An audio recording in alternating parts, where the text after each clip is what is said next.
Welcome, everyone. I'm so thrilled. I actually went and dug this out. And Jonathan, I've done this to you before, I think. I got this book when I was a teenager, and you can see it's kind of battered and bruised. Yeah, it had a huge impact on me. And so being able to do this and read Hope in Hell with all my notes was a thrill. So I would love to start kind of our conversation just about how you pick, when are you going to write?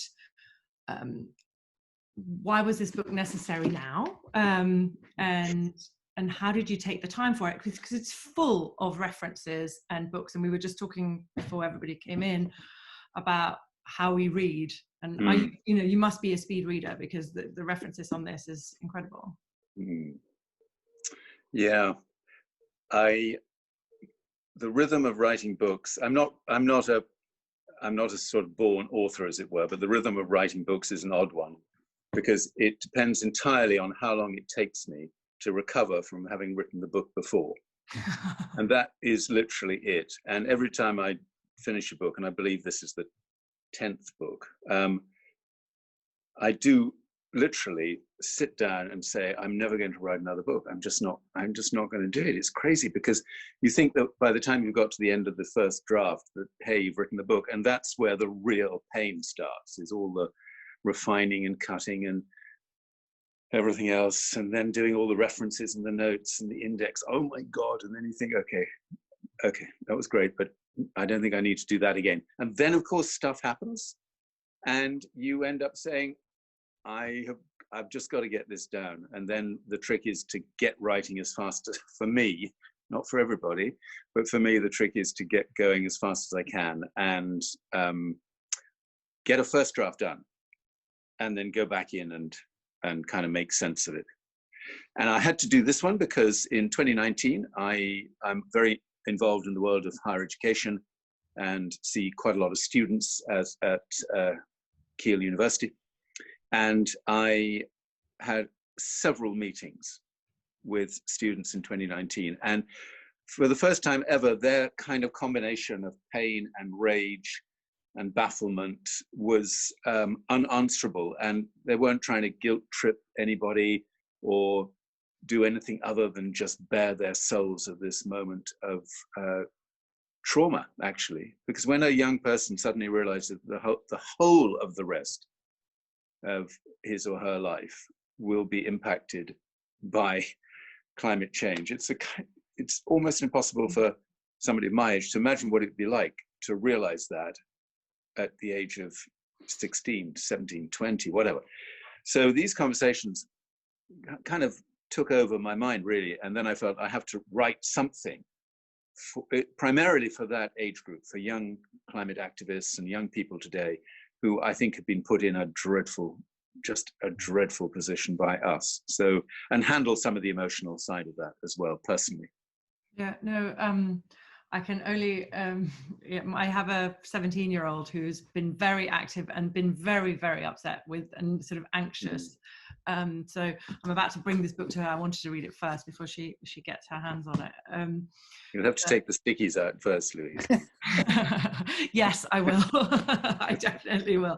This is, but yeah. So, and just a pre-warning to everybody, I have so many questions I could ask. So please do go for the chat, because otherwise I'll just be happy asking all my questions, but I'd much more prefer yours.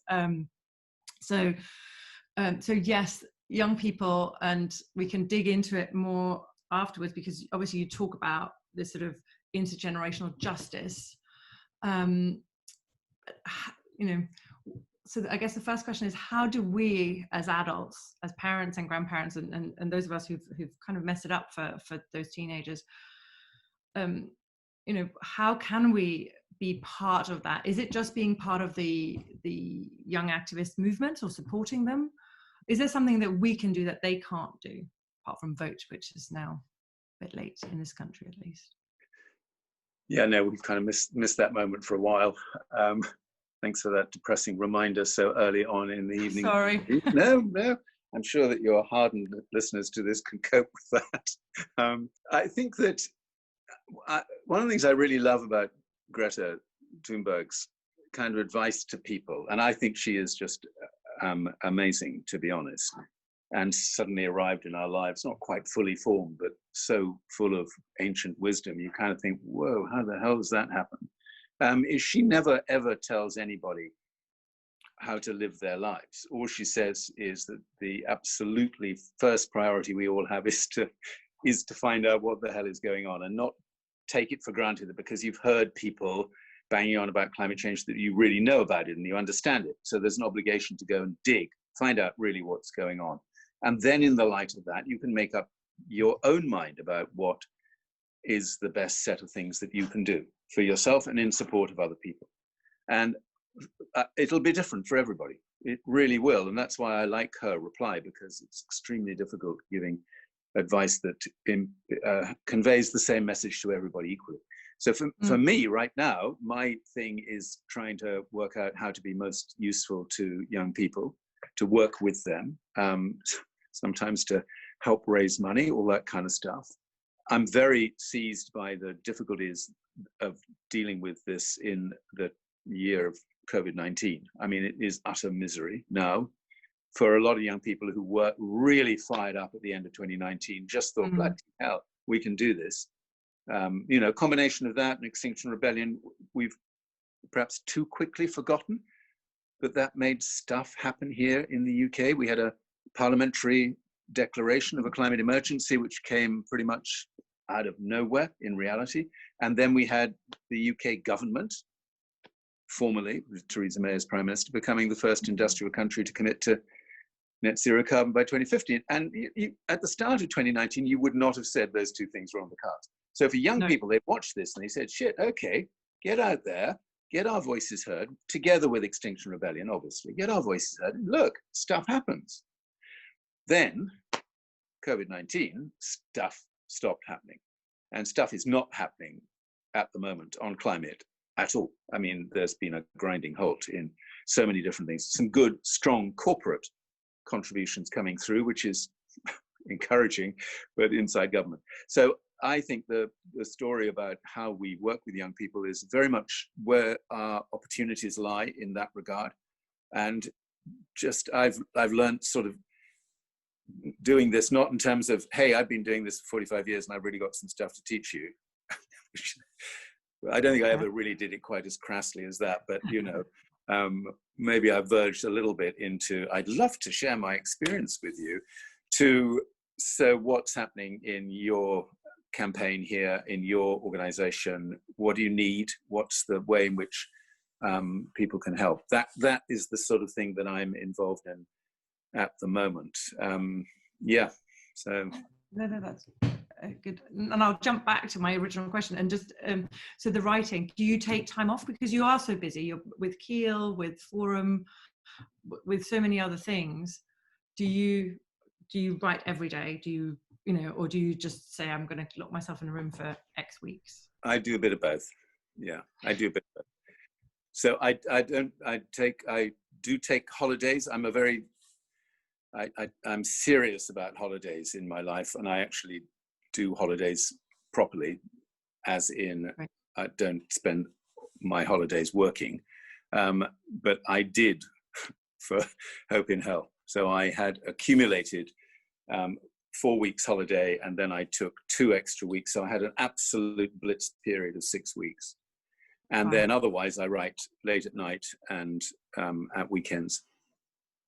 So if there should be any completely uncharacteristic moments of incoherence, it'll probably be those late at night, probably with too many whiskies on board. I didn't find many, at least in my read through. And just one thing that struck me was reaching that younger audience. Do you think, you know, do we need to serialize the book, turn it into TikTok videos? Are we reaching all of them? Well, I have been thinking about that. I've been seduced back into another little bit of writing. So bizarre, having said that, I don't write another thing until I've recovered from writing the first thing. I did a book called The World We Made back in 2013. And that was, for me, a complete liberation. It was just wonderful total self-indulgence, being able to write from 2050, explaining how we got to be living in a good world by 2050. So there's some down stories in the book, obviously, but most of it was upbeat. And the contrast with writing that and writing Hope in Hell, personally, is staggering. I mean, Hope in Hell is the most painful book I've ever written. There's no doubt about that. And it really took me through the emotional grinder, I must say. But the work we made was just fun. And I've been persuaded now. Hope in Hell got turned into a play, and that was wonderful because the play was mostly for young people.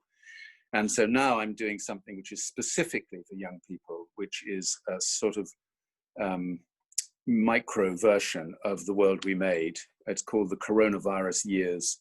And it's written from 2025, looking at how we navigated our way through 5 of the most consequential years in the entire history of humankind, and arrive in 2025 in not bad shape. Let's just put it like that. I'm still forming the degree to which one can make a claim that it's going to be halfway enjoyable living in 2025. And that is going to be written now for young people. And then it's going to be turned into a Zoom film, a YouTube film for young people. Brilliant.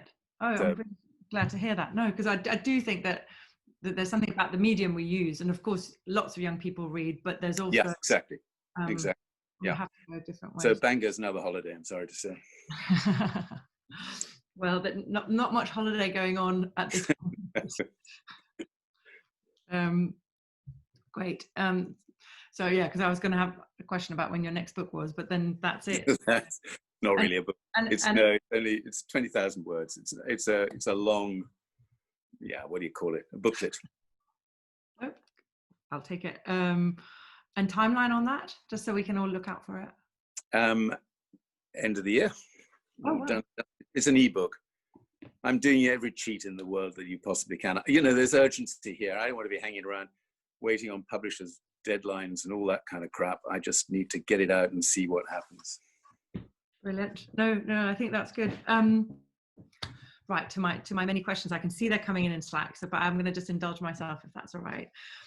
One of the things that struck me was, and we've been talking about this quite a lot in Bolan's team, is this balance between optimism as a tool for catalyzing action because you feel that you can do something, versus, and you put it somewhere, I think you talk about the UN as deliberately using optimism or positivity and positive narrative to maintain the status quo in not such a good way.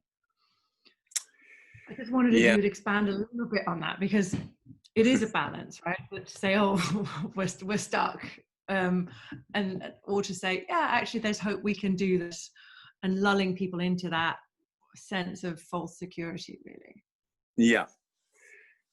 One of the things when you are trying to write at speed is when to give up on the research that you're stuck with. And I did quite a lot of research on whether what is called eco doom and gloom or climate doom and gloom is disempowering, or whether it actually has a catalytic effect and it jumpstarts people out of a sense of inertia or complacency. And the research literature on this, I thought would be relatively simple to wrap my head around. And after a while, I just thought, oh my God, every single time you come up with one set of insights into whether eco-realism / eco-doom and gloom is disempowering or motivating, then you get another set of opinions about this. So I pretty quickly stopped that and realized that there is no definitive position in the psychological literature, behavior change literature, about whether eco-realism, which is what I'm going to call it, which is telling people the truth about climate change, disempowers or liberates. There's no definitive position on that. And for a lot of people, it depends entirely on their own psychological state of being, and the impact on a person one week might be different than the impact on the next week. However, what you cannot do, and I am absolutely convinced about this, is you cannot overwhelm them with a body of evidential material that is so gloomy in itself and then just leave them there. No. As if to say, yep, look, you may not like this, but here's the reality, suck it up and see what it feels like in a couple of weeks. That clearly is not good. So for me, the balance is always don't deviate 1 centimeter from what the science tells us, because if you haven't got that going on in your mind and in your heart, then it's incredibly difficult to respond appropriately. But having tried to open that up and make that accessible in different ways, then the trick for me still is the story about empowerment and motivation and giving people a sense of agency through their own interventions, through collaboration, whatever it might be. That's how I do the hope and despair kind of balancing story, and avoid, as you saw in the book, Louise, ever talking about optimism and pessimism, which both seem to me to be complete charlatans. Yeah, no, that's great. And actually, I have to thank you, because you're the first person who has expressed, especially in writing, the feeling I had about the Factfulness book. Oh, right, good, yes. Because I feel like that has a good book in many ways, but has also sort of led us down a path that could be really, really dangerous, not very helpful. So thank you for that. Good. Where am I going to go next? I've just got so many pieces so if we go back to Greta Thunberg and this different quality of leadership. So one of the things I'm really interested in at the moment and doing some kind of work on is, I think you say she's added, she has a different quality of leadership. Is it that, and she's added a new dimension by just saying, we're going to just speak truth to power? Just how, obviously she's incredibly authentic. How do other leaders, how do you see that playing out? If we're going to talk about what leadership should look like, being authentic is something that's come up a lot in the last years of management literature, etc. But if you're not her, how do you see that be as a more generalized quality, in a sense, what she is doing above and beyond or just being herself and authentic? Yeah, I mean, writing the book, I reflected on the degree to which I had been inauthentic at different points in my life as an advocate for change, and particularly when I was chair of the Sustainable Development Commission, when I was engaging with politicians and ministers, and sometimes when talking to business leaders. And looking back on it, although I would be reluctant to acknowledge that I was ever less than honest, I was never as fully honest as I should have been, never making them deeply uncomfortable as was required in a particular setting, particularly dealing with government ministers who are such pathetic specimens of humankind in so many ways, because they're completely incapable of dealing with reality and with something that goes against what they think they ought to be hearing in a particular session. And if you take them down the wrong path, then it's as if the shutters come down and you're suddenly not someone worth talking to any longer. And I found this pretty tricky to deal with, I have to admit. But my job was clear. My job was to be as persuasive as possible with a bunch of politicians who probably didn't want to listen to much of what the Sustainable Development Commission was saying. So I had to do what I had to do to get at least 50% of the message that I wanted to get across. And on reflection, that clearly meant that I sugar-coated stuff for them, or stopped putting stuff in front of them would have made them go all grumpy and feel aggrieved, particularly if it was John Prescott, who, whatever you may think about John Prescott, he was the most sensitive little flower you can imagine. If you ever said anything that didn't fit into the John Prescott view of the world, really? He'd start throwing things around the room. That's a slight metaphor, but metaphorically throwing things around the room. And there have been other moments when I have not been completely authentic in terms of saying what needs to be said. I've been a member of the Green Party since 1974, and the Green Party has sought at every single point in its long and difficult history to tell the truth about all the uncomfortable things, including issues like population. And I'm passionate about talking about population, but a lot of people feel really, really uncomfortable as soon as you start talking about population. Yeah. So sometimes I think, okay, I don't really want to make you feel all uncomfortable and difficult and antagonistic and sort of threatened by a discussion about population.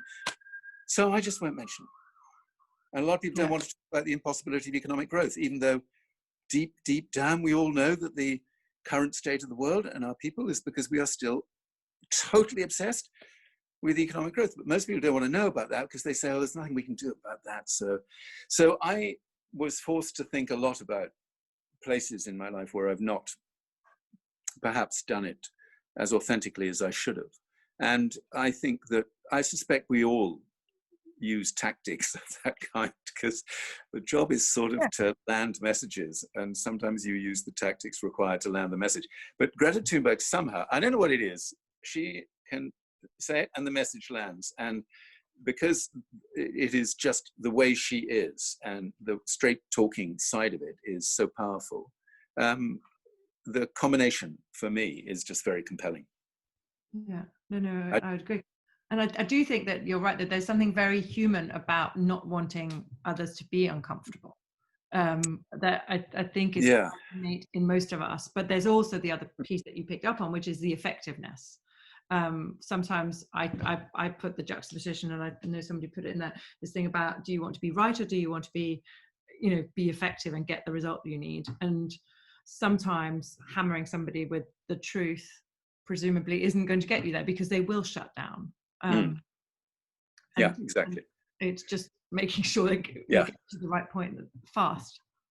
So as long as you're not telling untruths, that's probably an acceptable compromise. But I feel now, given where we are, that the tell the truth adage, this story that every conversation, if it's to be authentic, it has to start with the truth about where we are, not where we would like to be. No, and that makes sense. And actually, I'm just looking now, because I'm going to be good and pick a question, because otherwise we'll never get to them. Good. And Dave, and you've mentioned this, so we can just go back about how helpful are dualisms, for example, optimism versus pessimism. Is there a third way? And that's from Dave Amsterdam. So you mentioned this in the book, but maybe expand on it, because some people won't have had a chance to read it. Yeah, I think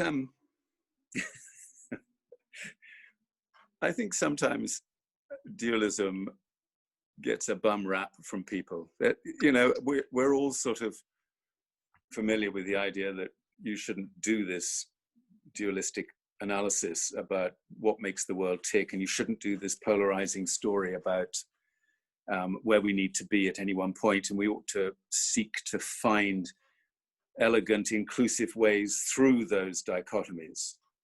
I'm not very good at that. I have to be honest. I find it really hard to hold that line.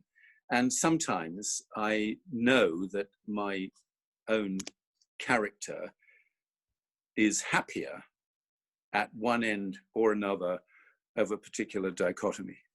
And I find that my ability to advocate for change and to deal with these things is better for that.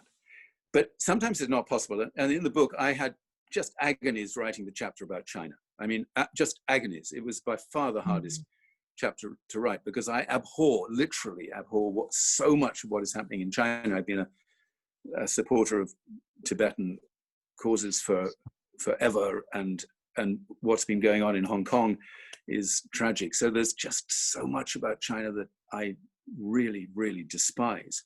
And then somehow I had to find a way of giving authentic voice to the fact that we would not be where we are today in terms of the opportunities with the renewable energy, particularly solar, if it weren't for China.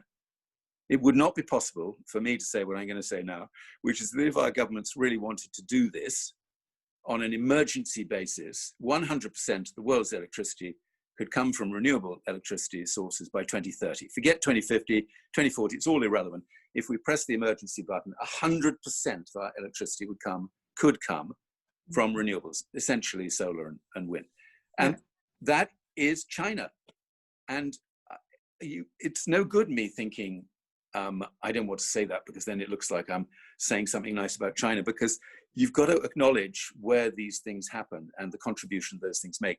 So in those circumstances, I can veer hopelessly, very erratically between different positions on a spectrum. On the optimism pessimism thing, that's the only reason why I get grumpy about that is that you cannot really be optimistic if you just look at the world for what it is in reality. It's impossible to look at that world and to look at the power base of so many countries today, that scary nexus between utterly corrupt politicians and utterly corrupt big business, and be optimistic.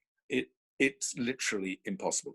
But then you have to say it's equally stupid to be pessimistic, because if you look at all the amazing things going on in the world today, which have astonishing potentiality in terms of changing things, pessimism of a sort of fatalistic kind, as in, I'm sorry, it's all too late and hopeless, doesn't seem to get us anywhere either. So I only dismiss those two things because I don't think they give people a deep enough sense of why we have good reasons to be hopeful, but why from time to time you are sure as hell going to be in despair. And just on that, how are you veering at the moment? Is today a day of despair or optimism in general? Or hopefulness? Yeah, it's not really a daily thing. I mean, on the whole, I'm just trying to accommodate the loss of an entire year in terms of climate momentum. That I'm finding that really difficult. And it's at the time where we most needed this year to build on the momentum of 2019 and lock in really critical intergovernmental processes, even if the Conference of the Parties had been delayed. That year has just gone. And right now, losing an entire year in climate history is as bad as unfortunate as it could be.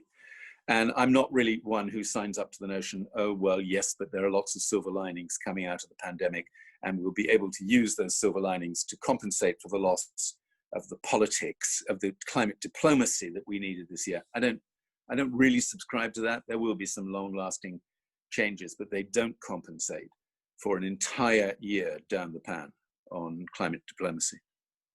So that's tricky. No, absolutely. I sometimes veer from day to day, though, on that despair versus hopefulness. Often it depends how often I've been out in, how much I've been out in nature. Yeah. Which definitely is an injection of hope. Do you think, though, that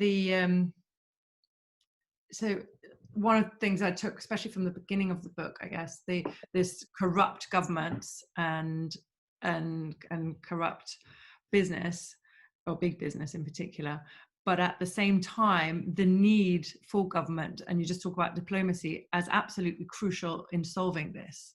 Yeah, I'm very stuck on that one, as you know, because there are tons of people who give voice to the idea that governments are so far beyond the pale and so utterly useless, either because of incompetence or venality or outright corruption or autocracy or whatever, that the whole solution story is going to have to be put together by progressive business and civil society, underpinned by really good science and academia.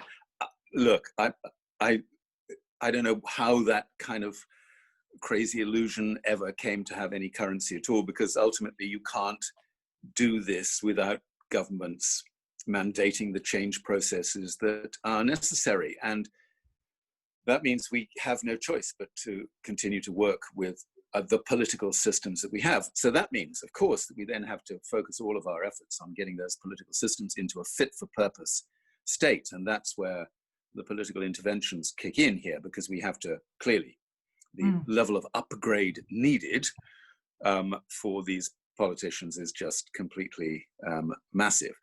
So I hope that the really bad period, I think it's this particular period of capitalism has been astonishingly awful in every respect. This extractive version of capitalism where wealth has been sucked from the planet, from people, from society in general, to enrich an already massively rich plutocracy. I am persuaded that that is a version of capitalism which must end to deliver a sustainable, just, compassionate world. And I'm more hopeful that more people see that reality now than they have ever done before. But there are still an awful lot of people who don't quite seem to see it that way.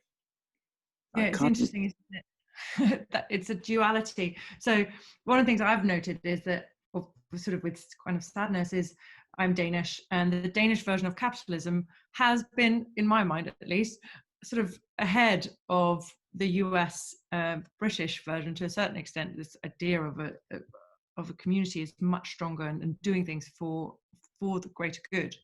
And yet Denmark at least is modeling itself very much on the US system of growth and feeling behind. And so going in the wrong direction, as far as I can tell, on several things, despite some progress on legislation, etc. Right, I'm going to jump into some of these questions now, otherwise we're going to I'll jump with Paul first, just on the authenticity piece. We can close that off. Is veining authenticity an inevitable side effect of age and experience? Is it young? I don't know. I don't know. I mean, I courtesy of lockdown, I've been doing lots of kind of fumbling around in boxes buried deep in the basement for many a long year, including some of my early Green Party stuff from the late 70s. And what is quite clear is that obviously by virtue of total naivety and no experience whatsoever, and no sense of what could or couldn't be said, and no expectation that anyone was listening anyway, because don't forget, my first public meetings were made up mostly of people on whom my father had operated. He was a very eminent surgeon, and he operated an awful lot of people, and they all felt sorry for me, and they'd come to my Green Party meetings because they loved my father so much. And very often at the end of these meetings, they'd come up to me and say, "That was really good, John." I'd say, "Oh, that's very encouraging." They'd say, "How is your father?" And then they'd sort of go into how he'd taken out their spleen or saved their life, or I don't know what it would be.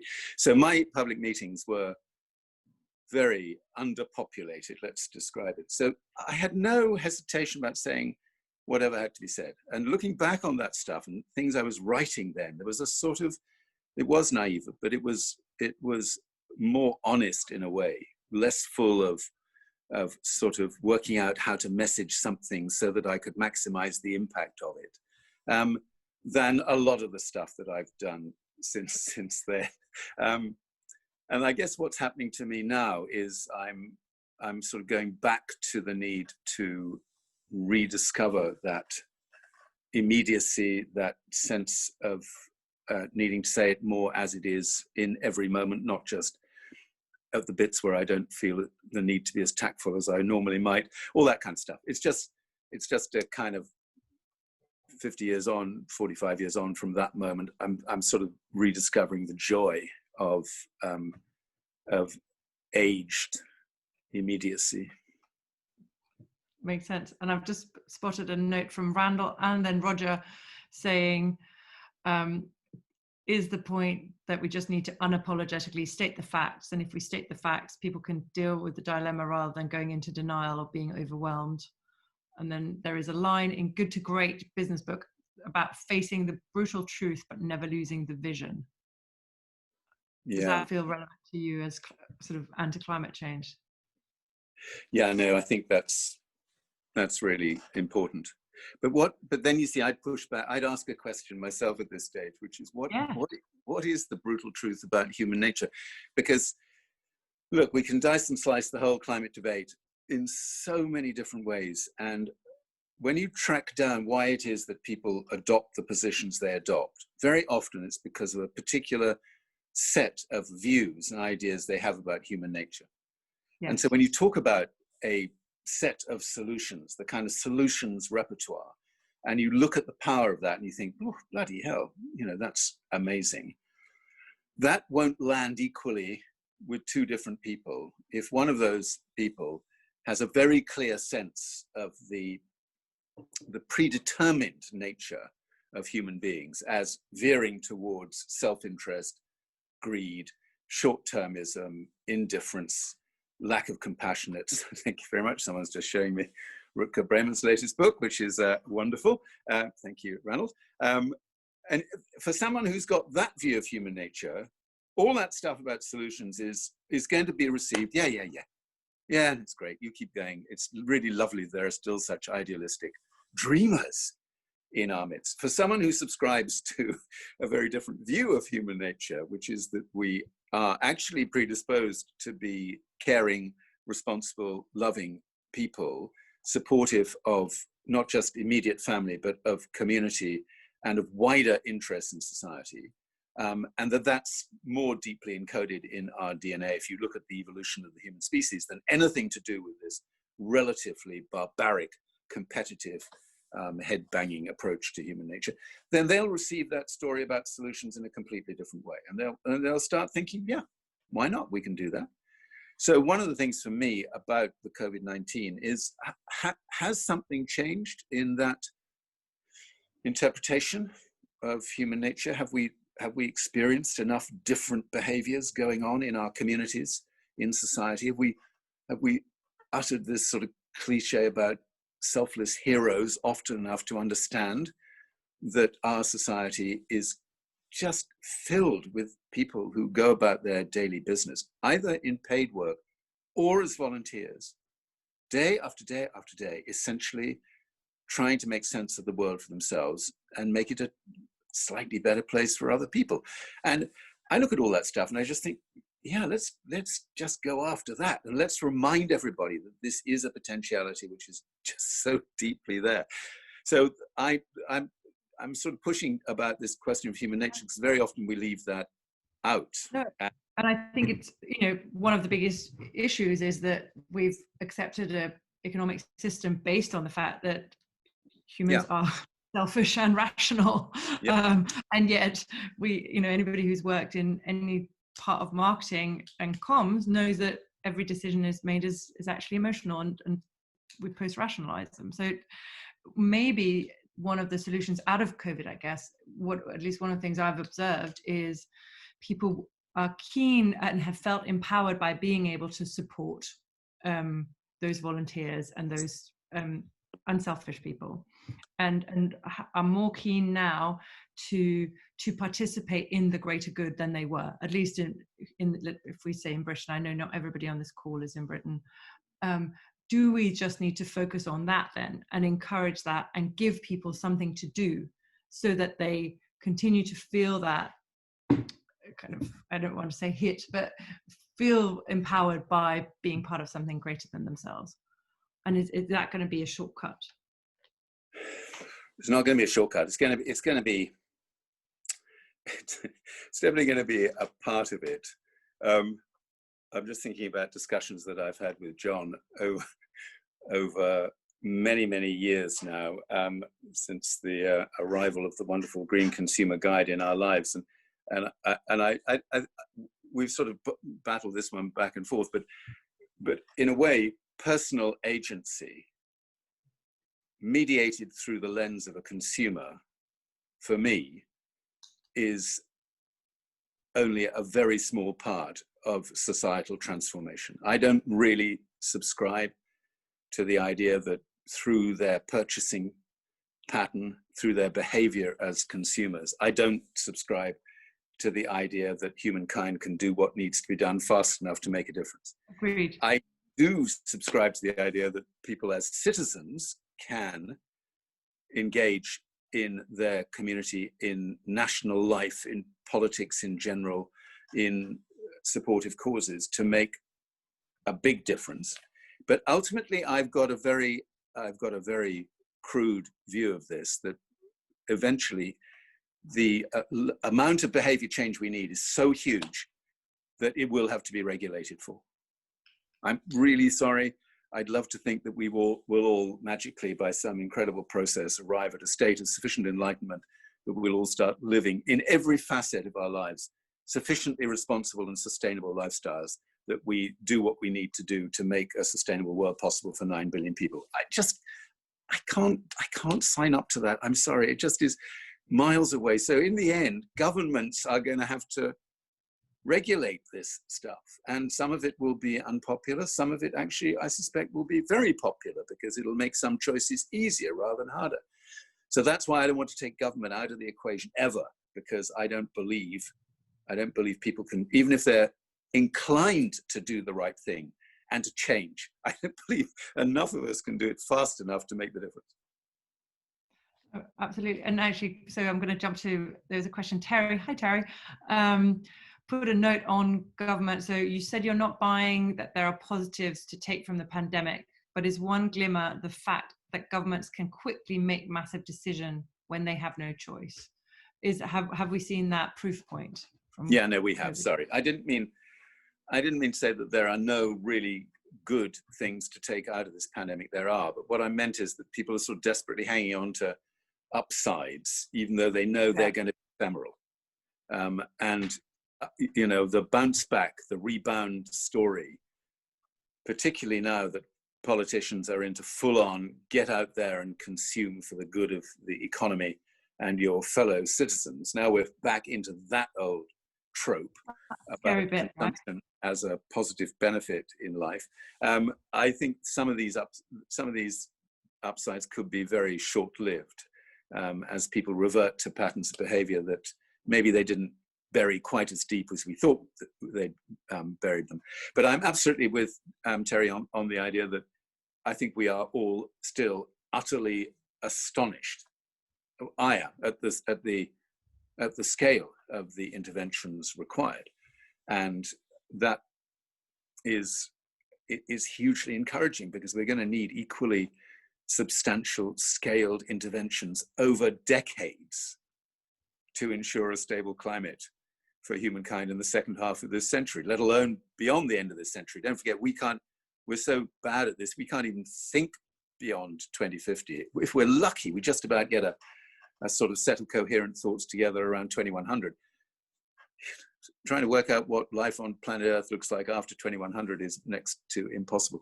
So I'm heartened by the fact they've done it, and we've now discovered that the world is full of money trees, and you know, I'm just loving that. It's wonderful. It is wonderful. The sad thing is, if we suddenly have the government putting all this effort, as you say, into bringing us back to this incredibly destructive mindset of consumption as the empowerment. Simona has asked, I guess, how can we build better collective movements to enhance self-efficacy and amplify individual efforts? What tools do we have that we could build up? So not consumption for sure, but. One of the things I tried to do in the book was look at historical precedent and see whether there are examples which would give us a hope facing this extraordinary climate emergency. And that was a part of the research of the book that I really loved, because I looked at a lot of things and tried to work out what was most relevant to this, and in the end settled on two enormously important prolonged campaigns, so decadal campaigns going on over 50 years in both cases. The first, the abolition of slavery, and the struggles that went on in that campaign, and how important it is to understand the degree to which the nature of the campaigning had to change bit by bit by bit to achieve the goal, because at the start of the campaign, which was just to abolish the slave trade, as you know, not the institution of slavery, there was no real understanding at all that a slave was of equal worth as a slaver. That was an impossible thing for the collective imagination of the time to understand. So that it required a deeper change. And then women's suffrage is one of the most astonishing bits of more recent history that you can imagine. And for me, a real lesson in terms of the need to be agile and flex the tactics that we use and entertain pluralistic versions of organization. The women's suffrage movement in both the United States and here in the UK was nothing if not diverse. And digging into the plurality of those different organizations that made up the movement actually gave me great heart, because you would say today that the sustainability movement sometimes looks so diverse as just to be incoherent and incapable of getting sufficient focus to make politicians sit up and listen. But actually, I've always been inclined to the let 1,000 green poppies bloom theory of green politics, frankly, and now I'm even more persuaded that that is the story. And particularly when I think about this in terms of the balance about what we need to do at the national level and what we need to at the community and local level.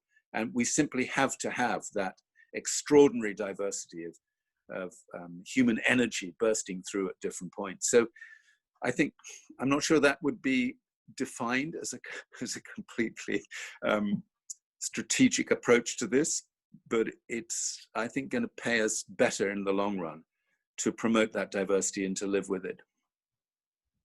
Thank you. I'm getting a little bit overwhelmed by all these questions. So I'm just going to, I guess you talked about the women's movement, and there was a question, I think it was Randall who commented that there are more women on this call. No, it was Roger, sorry, Roger. More women on this Zoom than men, and more world leaders charting a successful COVID course that are women. And history's despots are almost exclusively not women. So is the way forward actually a far stronger gender bias in favor of more women in positions of power and influence? Thank you for that, Roger. I sure hope so. I'm rather loving the kind of low-key sense of validation that women's movements, women's organizations are getting from the difference between different governments' approaches to COVID-19. And as you kind of scan the crazy scene out there in terms of countries that could be said to have done well and countries that will undoubtedly be judged to have done appallingly, you can't help but notice that I think it's not necessarily all, but nearly all the countries that have made a really good job of dealing with this have got women leaders. And there's something about that that is a very powerful reminder that there are different patterns of leadership.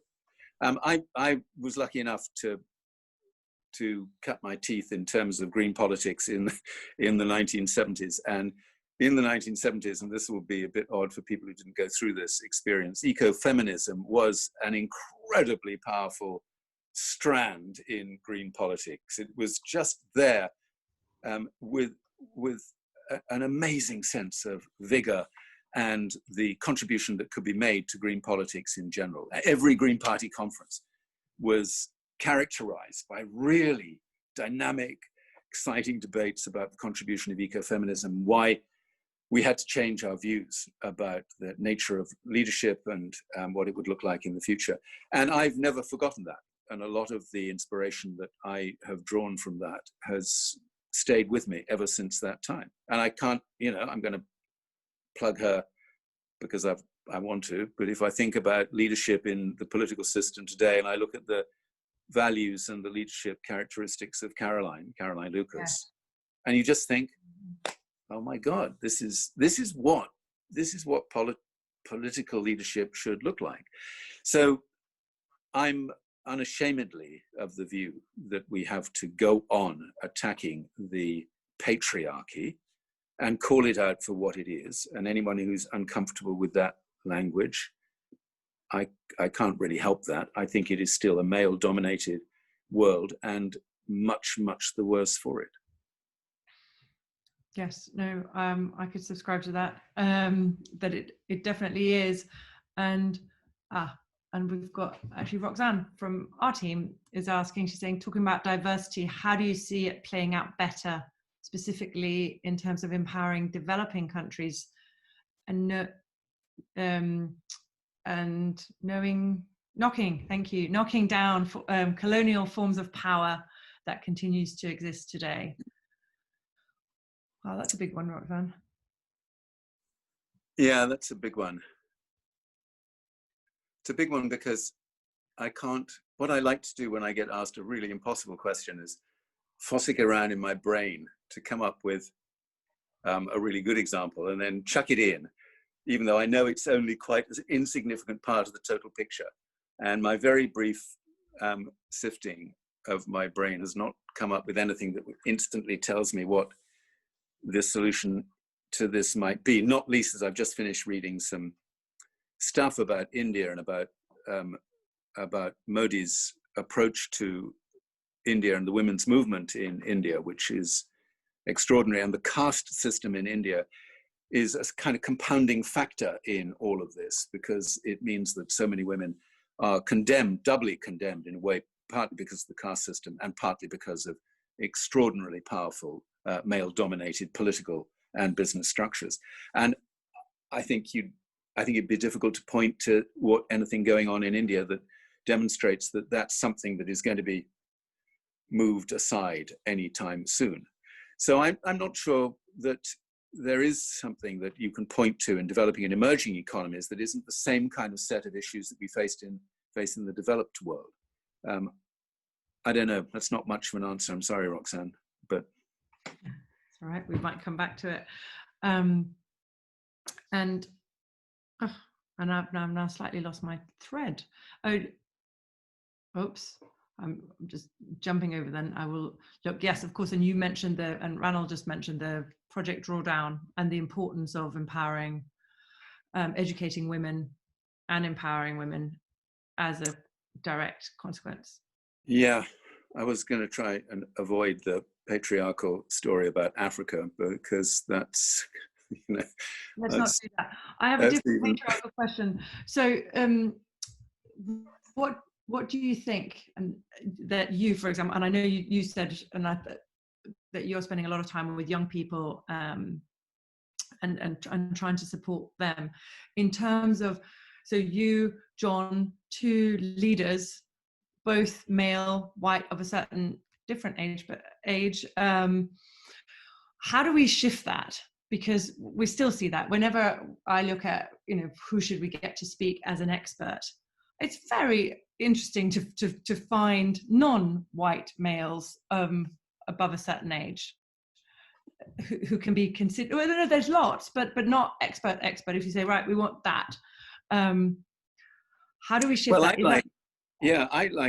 I can't. This is going to be embarrassing because now I can't remember the name of the organization, which is really shameful. But there is an organization that suggests to old white farts like John and myself, forgive me, John, that you should never appear on a public platform unless you simultaneously arrange for a young person to be on that platform with you, and preferably a young woman rather than another white man, as it were.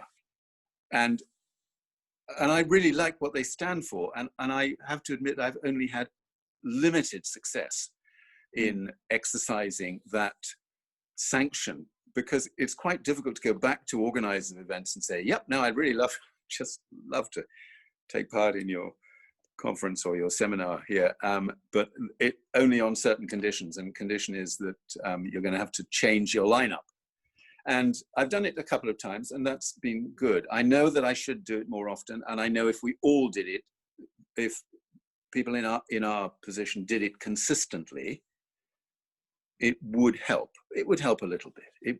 But it's an interesting one, because we've tried to do it and put in place. When John gets asked to speak somewhere, asking who else is on the platform, how do we? Is it diverse? Yeah. Are there different people? And I'm coming down to that we have to change the way we think about expertise and knowledge, because it's very hard to compete if you are a young activist, let's say, who has passions and opinions, with somebody who has experience of working for several decades in a certain environment. Yeah, but you look to different people for different things, don't you? I mean, I think that's the art of diversity. And the art of planning for diversity is knowing what you're going to get from different people with their different contributions to a particular event, so that you can achieve the outcome that you want. And if everybody comes from the same place, more or less in the same pattern of leadership, then God, it's boring. So I think that I hope event organizers just understand it's much more fun for people involved in events to take more risk in the ways in which we involve people and seek to share experiences more effectively. Great.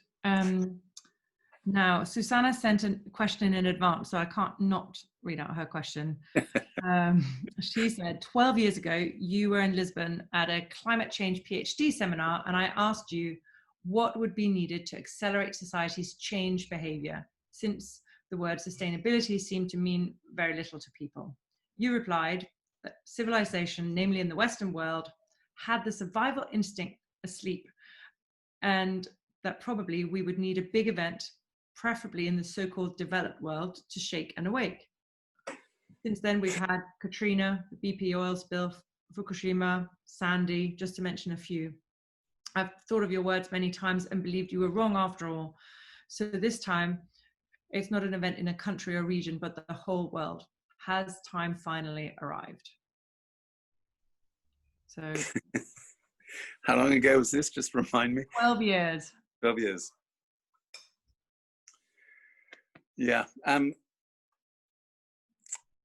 Yeah, I hope I didn't imply that just one event would do it. Although I have admitted on occasions like this of dreaming about extreme weather events that destroy parts of the world that I have a particular animus against. So I do seriously hate literally everything to do with Miami and Florida for so many different reasons. And I am not joking. I have, on more than one occasion, I'm sorry to say, dreamed of an extreme weather event, presumably the biggest hurricane the world has ever seen, which just, without any loss of life, obviously, because I even dream compassionately, apparently, no loss of life whatsoever, and yet it just destroys Florida, gone, and all its trillions of dollars of accumulated assets goes with it. Now that would be quite significant, because the reason why these events have not yet persuaded enough people that this is the last moment that we have to act is because, I'm sorry to put it so crudely, not enough really very rich and powerful people have yet seen the prospects of them being able to hang on to their riches and their power disappearing in front of their eyes. And it's extraordinary that is the case, but it is still the case. We still don't have that perception widely distributed across the 1% of the 1%. And those who have got it think they can probably protect themselves by going off and buying some wonderful green sustainable refuge, usually in New Zealand by all accounts. Without that perception that this is an existential threat, not just to the majority of human beings on planet Earth, but an existential threat to the super rich, it's going to be hard to move them into better positions. So honestly, I'm not going to give up on what I said 12 years ago. I'm going to invite you to think about it as a cumulative process where each of these climate shocks becomes part of a broader mindset shift that is going on. And if you look at the percentage polls, and I'm beginning to sound a bit defensive now, so sorry about that, but if you look at the opinion polls 12 years on, there has been very significant movement of people's perception of the threat from climate change to our way of life. Very significant shifts in the rich world and in the poor world. And I keep reminding people that, you know, in countries like India and China, there's a higher level of awareness about the degree to which their way of life is threatened by climate change than there is here in the UK and in other European countries. So you could point to, if you've got a hopeful disposition, you could point to a rolling accumulation of messages in the planet that are landing to the point where now people are saying, when politicians do something a bit braver on climate, people will sit up and say, well, about bloody time, because frankly, this is beginning to sound pretty bad. And my sense is the pendulum of acceptability in climate politics has moved a long way towards the idea that politicians might be braver, more decisive, really go for it, do some seriously intelligent stuff about low carbon prosperity rather than consumption-driven extractive prosperity. Okay, that's me defaulting to my usual useless optimism, which I refuse to acknowledge. But I do think there's something there. I do think there's something there about the degree to which things are changing. Yeah, no, and they have changed. And actually, Eli Ingram has asked about, you know, that the entire systems of value seems to have been defined or co-opted by a domination mindset. And how do we change mindsets at scale? And I think you touched on some of that just now. How do we change those mindsets at scale to help bend that arc of the universe towards justice and equality, apart from time? And well, I'd love to know if we had a really whizzy kind of bit of kit on this Zoom call where we could do an instant poll. I would be fascinated to know how many of a group of people like this feel that the pandemic has changed people's perception of the vulnerability of the human species. Right. What, can we do a quick poll? Can you? Oh, you mean the thumbs up? We'll poll? just do a quick. Okay, let me just pose the question then a little bit more coherently. Yes, please. So how many people believe that the pandemic has made people more aware of the vulnerability of human beings to nature and to us mismanaging nature than was the case before the pandemic? Right, so you have a reaction button, hopefully in your Zoom. If you can, just click that, because then we can count. I'm hoping that Ashley and Roxanne are also going to help me, or John maybe. Ashley, do you unmute yourself and tell us? So I think everyone, Greg has left the building, so he and not Ludmila, it's 2 not, 3 not, Roger not. Okay. Well, that's most is what I counted. But that has to be a good thing because, yeah, you know, our illusions about the dominance of the human species are deep, deep, deep in our understanding of what we need to do to sort out the mess we've created. And the other chapter I wrestled with in the book was about geoengineering, because obviously this is a really big deal. And like it or not, we are going to have to suck billions of tons of CO2 back out of the atmosphere. It's a real pain in the neck. It's going to cost us even more than dealing with a pandemic over time, but we don't have any choice, because otherwise we can't get to the point where we have a prospect of a stable climate. The sums don't add up. But then you get into this fascinating discussion about the kinds of geoengineering, what I call biogeoengineering, where essentially we put front and center of our policy repertoire the notion that we have to co-create these solutions with nature. They are all dependent on us restoring resilience and diversity to natural systems. So we, as it were, internalize the degree to which we are completely dependent on the proper functioning of those ecosystems. That's one version of geoengineering, nature-based solutions, biogeoengineering, call it what you will. The other, of course, is literally the polar opposite, since we were chatting about dichotomies before, which is, this is the time to go to double down on insane engineering fantasy and start doing literally crazy things, which would allow us to put reflecting mirrors in outer space, send up planes into the sky so they can spray sulfur aerosols all over the place. These kinds of things that are deep in the engineering and established voices, particularly in the world of fossil fuels. And for me, that's a pretty big deal, because if we carry on with domination mindsets to take billions of tons of CO2 out of the atmosphere, we're finished. If we acknowledge the need to do this in a way that is compatible with a completely different ethos and worldview, which is co-created prospects for better lives, co-created between the Earth's systems and ourselves, then we've got a chance. So the fact that geoengineering opens up this incredibly important philosophical debate about us and our understanding of us and the world is what makes it so absolutely compelling. And I know there are lots of greenies who don't even want to talk about geoengineering because they're so scared that we'll all be run down by the crazy recycled oil and gas industry, kind of claiming its place in the new sun by doing carbon capture and storage or whatever else it might be. But we've got to talk about it. Yes, I couldn't agree more. Kate asked a question about this. I just want to check, Kate, did that answer your question? Because it was a general talk, a bit more, just a thumbs up if that's okay. More, you want more? She's walking. So do feel free to jump in if you want to get an extension of that. I'm going to jump back a little bit to Nina's question on China. So Nina says, Jonathan mentioned China, an impression he has about the country's actions and behavior.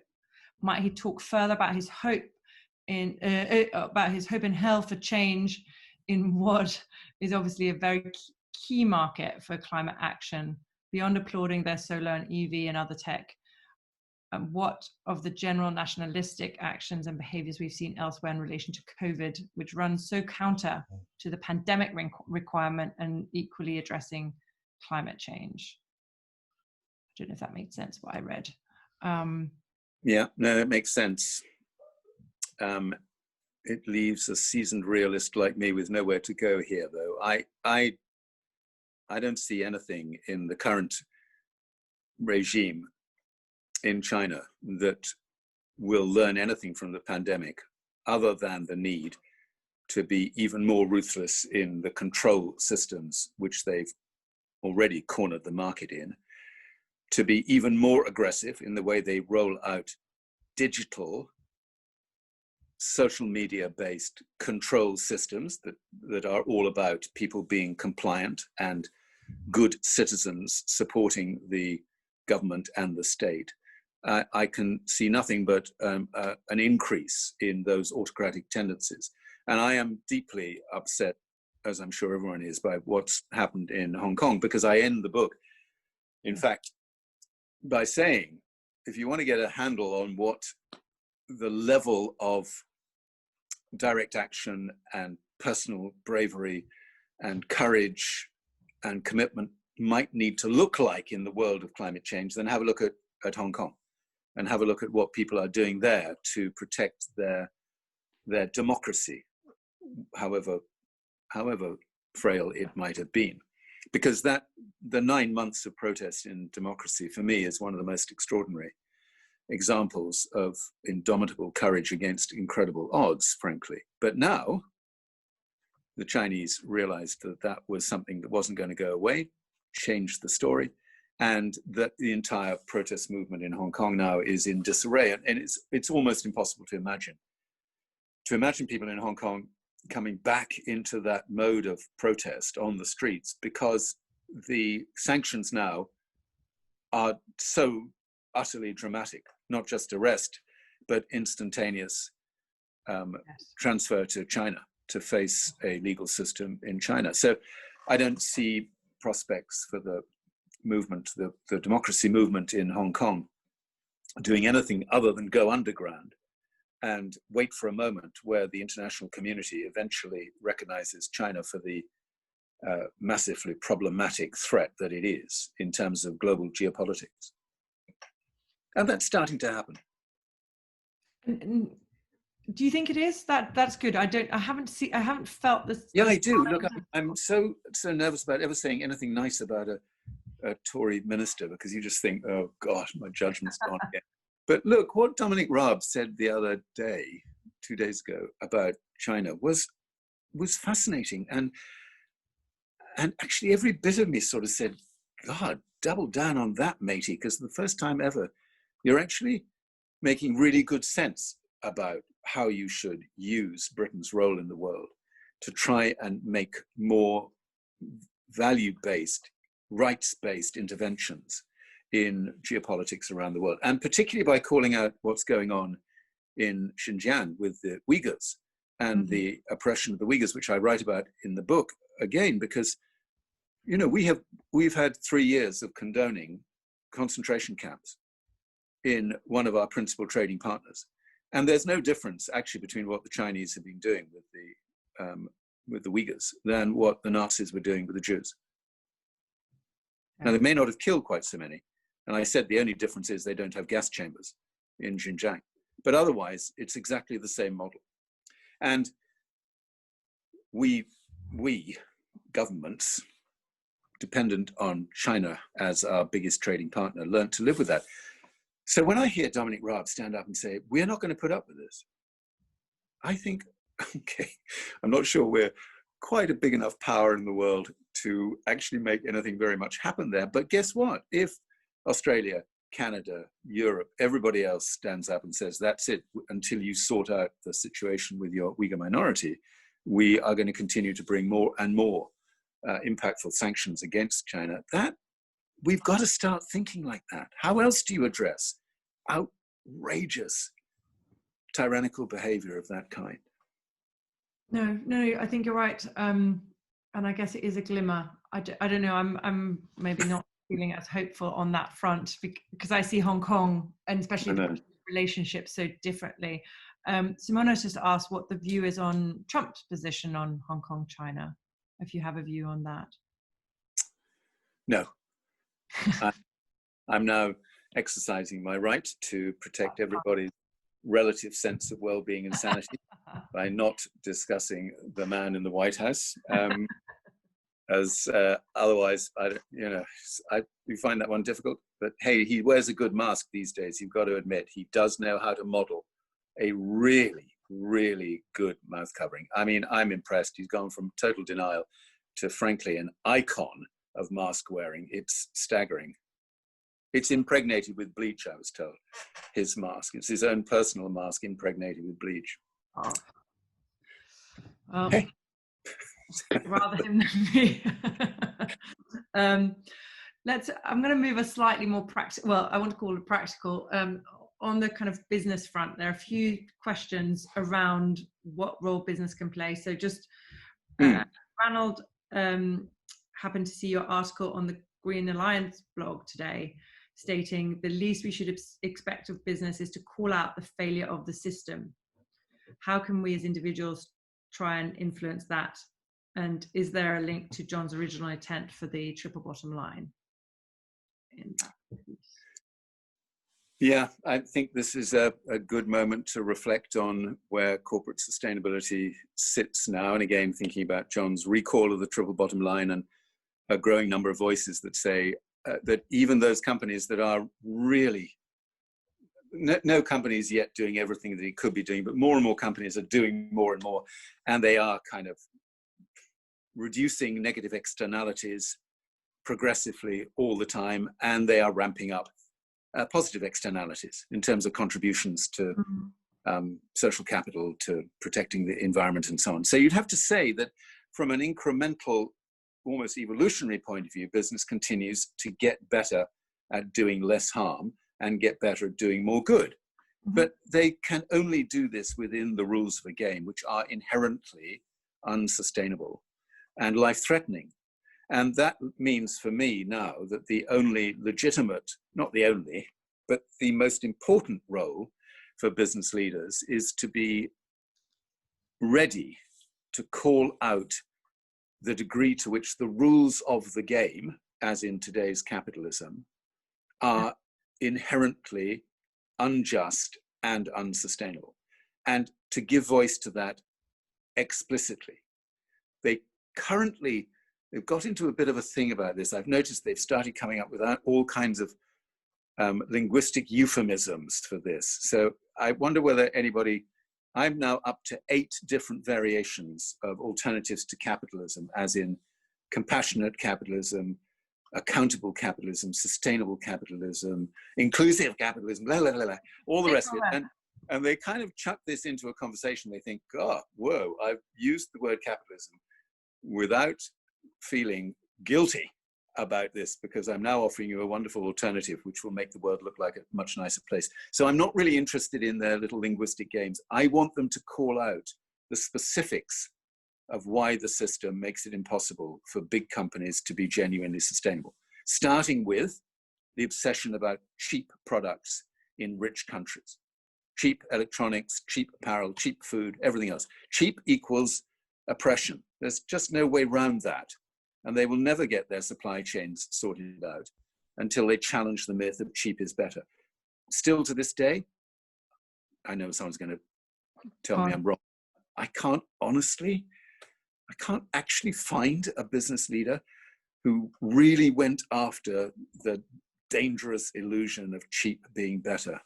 If you've got it, and actually Volans was probably already found it somewhere, but if you've got it, please send it to me. I'd love to be able to talk about those as examples of business leadership cutting through the crap and saying, we're doing our best is not good enough, even our best working with other companies is not good enough. You, the politicians, have got to change the rules of the game to make our best really impactful in terms of the world that we want in the future.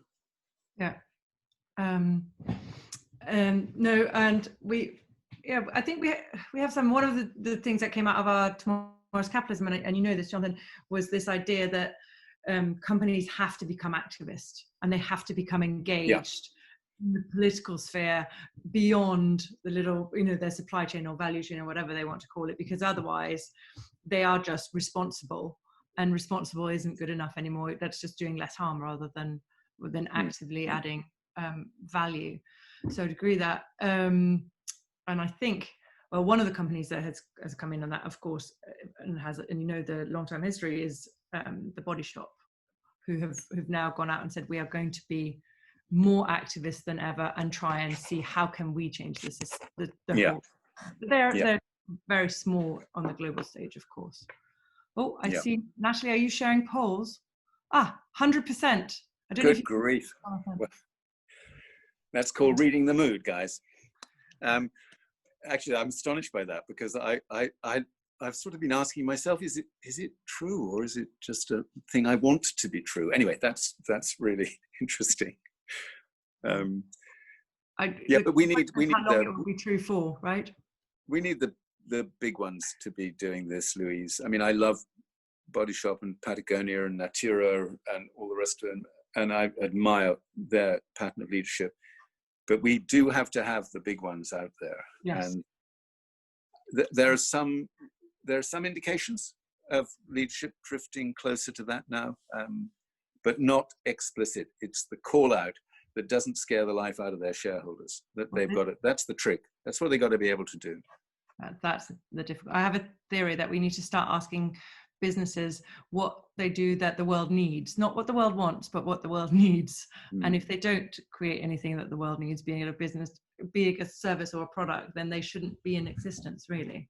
That would be a nice one for Build Back Better. I'm going to jump. I just saw a note from, there we go. Michael Solomon. Hi, Michael. I didn't know you were on. That's nice. He's asking whether you're an anti-growther, that you touched on it earlier. And he says, I believe promoting low, non-polluting, ever more resource-efficient economic activity is our only option. Discuss. So is it? Yes. I'm a kind of, what am I? I'm not a full-on anti-growther or a full-on degrowther. And that is because I fear for the consequences of going from where we are today, where the vast majority of humankind, I really do mean the vast majority now, believe that the only road or route through to improved lives, and I don't just mean material living standards, but improved lives in general, comes via increases in GDP, as in economic growth. And it's so deeply ingrained in what people's perception of progress is. So I'm much more of a transitionalist in this area. I do still want to see full-on, really aggressive decoupling within the growth story, so that the negative externalities of growth are bit by bit sanctioned out of the system, either by really onerous penalties in terms of charges or taxes or increased standards, whatever it might be, and behaviors that promote more sustainable outcomes, decoupled from the process of growth, are rewarded and incentivized. And that, for me, would get people into the frame of mind where they suddenly stop thinking that all growth is automatically good and more growth is going to be better than some growth. We've got this step to take now, and I'm worried that if we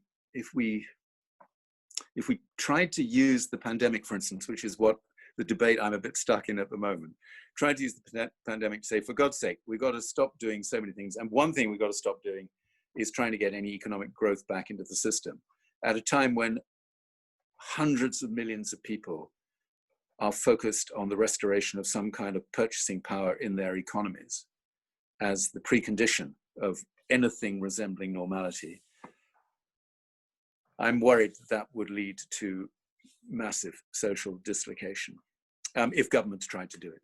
So I'm really, you can tell I'm just hopelessly compromised on this. I want us to move towards a world without growth.